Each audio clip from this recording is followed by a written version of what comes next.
Shalom, shalom. This is Brother Kwamwala coming at you with a real quick hit. It's about this article that the brother posted. But before I start off, I'd like to give all honor and glory to Yahweh, Bashem, Yahushua, Bashem, Hakadash. Double honors to the elder pastors at Great Millstone who will constantly teaching and enduring, making their bodies a living sacrifice. Peace and blessings to the hopeful elect out here enduring, doing the same thing. I'm going to start this lesson off with Isaiah chapter 42, because the Lord, before things happened, he sent seers and prophets. He gave them visions and dreams, and they came and they wrote these dreams and visions in the book for the people, for the set times and pearls and tokens to come. This is Isaiah 42:9. Behold, the former things are come to pass, and new things do I declare. Before they spring forth, I tell you of them. Right. So the things that's about to happen now, before they spring forth, the Lord will send his prophets to go to the house of Israel to warn them. Scripture say, give them a warning from me, and this is that warning. Go to Matthew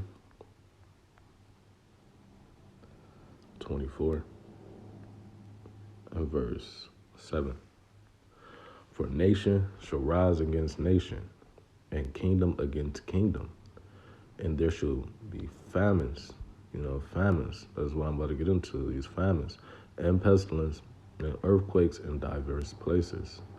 And the Lord said this, and we prophesied it, and these things is about to come to pass. Real quick, this article that a brother posted, it says, farmers panic. They can't get supplies to grow food. Why? Because the Lord said it's going to be a famine. If he said it's going to happen, it's going to happen. But it says, around the world, farmers are panicking as they are unable to get supplies that they need to produce food. Why? Because these other supplies come from a chain of demand from other countries outside of their country, which goes into trade, which needs for other companies that's in other countries to get their business going and growing. It says, read it again, around the world, farmers are panicking as they are unable to get supplies that they need to produce food, from fertilizers to herbicides to tractor parts. India has set up a war room for fertilizer after China stopped exports of DAP, which I don't know what that is, prompting FAR. Right, like these now, like we just read, kingdom against kingdom, and this is just over, agriculture. How much worse this thing's to come, but this is the start of the famine, because with, I was watching a little bit of this video, it's like 30-something minutes long, I believe, but the dude was going into how food is not going, they're not going to be able to produce food for the year to come, I was in Walmart and I already didn't see too much on the meat shelves and even the other shelves, and I was like, wow, this is really, about to happen. Ezekiel, right quick.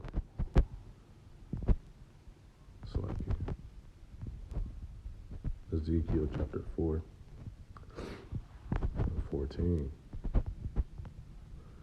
Then said I, O Lord, power, behold, my soul have not been polluted from my youth, even till now have I not eaten of that which dieth of itself, meaning natural causes, just being old, because you ain't supposed to eat that, that's law.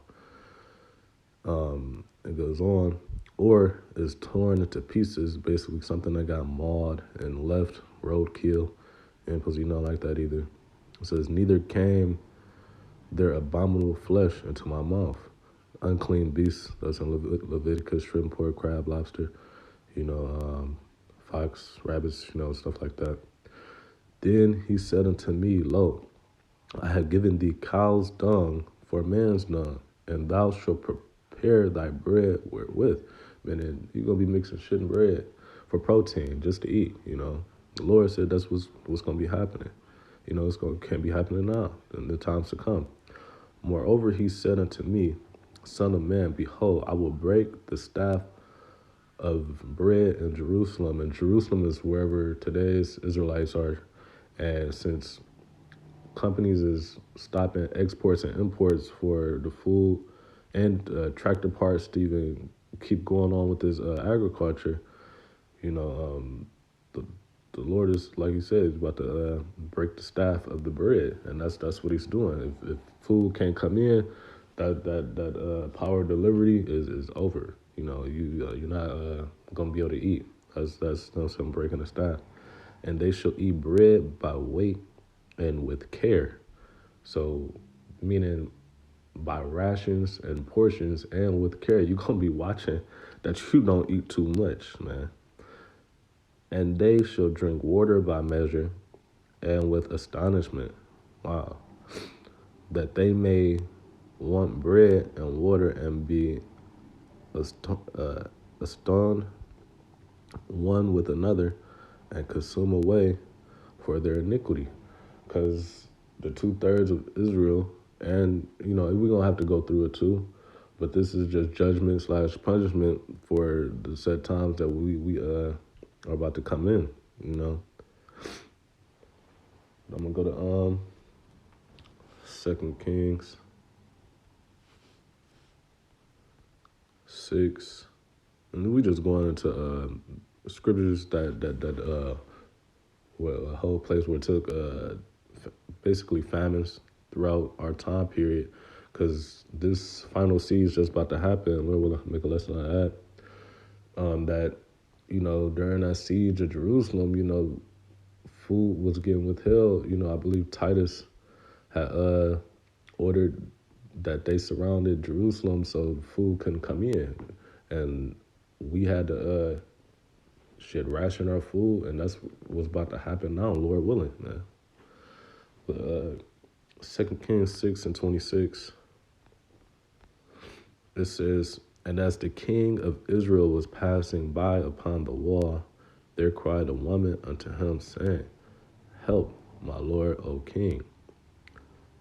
And he said, If the Lord do not help thee, when shall I help thee? So it's nothing. You ain't gonna be able to go to the next man like, help, and you've been without, your kids went without. What can that man do if he is without? He just walked right past your ass. Just because he's king, that don't mean nothing. At the end of the day, you need to be praying to the Lord for some food. He said, if the Lord ain't gonna help you, how I'm gonna help you? So if you out here and shit, you ain't seen shit in 2-3 days, and your ass ain't prayed, and you seen the next motherfucker, and you think this man gonna be able to help you before calling on the Lord, you fucked up.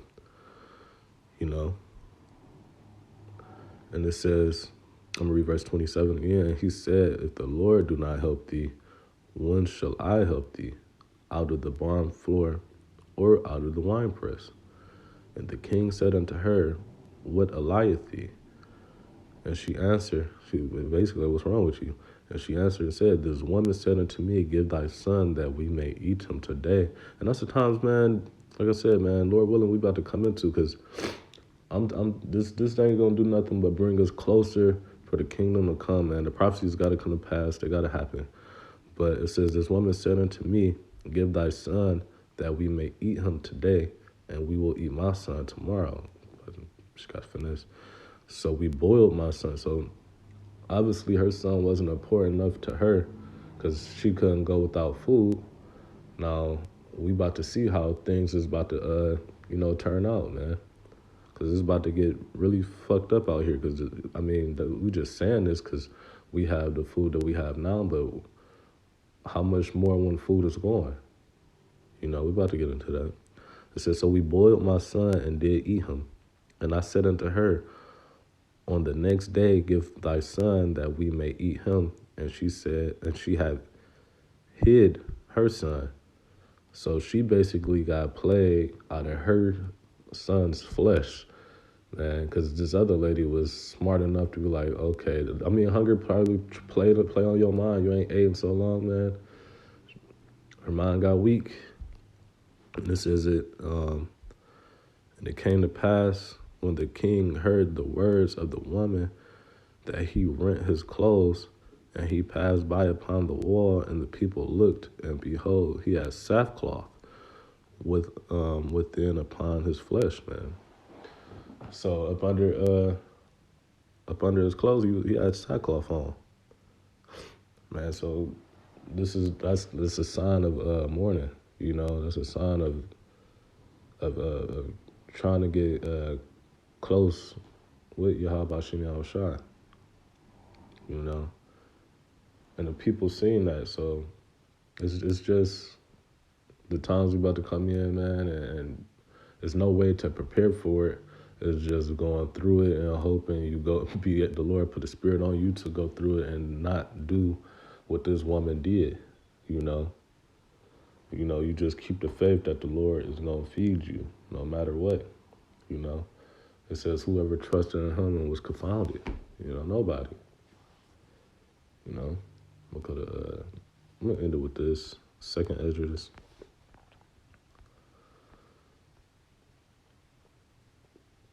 chapter 15, and verse 19. And this is the times we're about to come into. Basically, now this is that, like I was saying, the things that he said, he declared, things that spring forth. I tell you, and this Ezra's telling us what he's saying, you know. And it says, "A man shall have no pity." 2 Ezra 15:19. A man shall have no pity upon his neighbor, just like the lady. She said it in her heart, "I'm about to finesse this lady. We about to eat her son." Shit. And the lady turned around and hid her son, you know. It says, "A man shall have no pity upon his neighbor, but he shall destroy their houses with the sword." Modern day sword. It can mean an actual sword. More 9 times out of 10, it's gonna be a gun. You know, people gonna be kicking in their neighbors' houses that they've been knowing for years and years. People you done probably grew up with, went to school. I'm 30, man, so people I done probably went to school with about to be kicking in their best friends' houses because they know that they wife done stored up food and they goddamn garages and motherfucking basements, and especially white people, they're major preppers, so just they get down. They don't care. Say princes ain't gonna regard their king, so it's about to be lawlessness out here, just like the movie The Book of Eli. But I'm gonna read it again. "A man shall have no pity upon his neighbor, but shall destroy their houses with the sword, and spoil their goods," meaning take their shit, "because the lack of bread, because the Lord is breaking the staff of bread in this land, man, and for great tribulation." These great times is these horrible times is about to the Lord is about to put on this earth. This is all the Lord's works, man. Like as we say, this is the Lord's movie. But with that, it was just something quick, from that article. With that, I'd like to close out. I'd like to give all honor and glory to Yahweh, Ba'ashem Yahushua, Ba'ashem Hakadash, Barakatah Yahweh, Barakatah Yahushua, Barakatah Yahweh, Barakatah Yahushua, Barakatah Yahweh, Barakatah Yahushua, Ba'ashem Hakadash, Shalom, Shalom, and Abba Bar.